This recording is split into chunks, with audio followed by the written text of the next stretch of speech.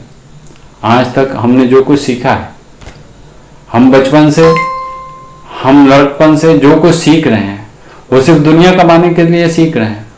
اللہ نے عربی میں قرآن نازل کر دیا ہے.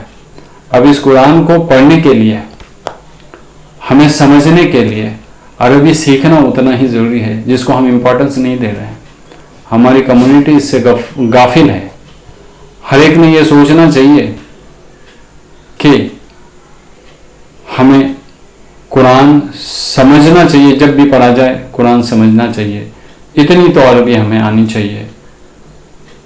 ہماری دعائیں یقیناً اثر کرے گی، مگر اس میں خلوص ہونا چاہیے اور پشیمانی ہونی چاہیے، گڑگڑاہٹ ہونی چاہیے، عاجزی ہونی چاہیے، انکساری ہونی چاہیے، آنکھیں نم ہونی چاہیے، تکبر نہیں ہونا چاہیے، پشیمانی ہونی چاہیے، اور ساتھ میں ہی حرکت ہونی چاہیے، ایکشن ہونی چاہیے، عمل ہونا چاہیے.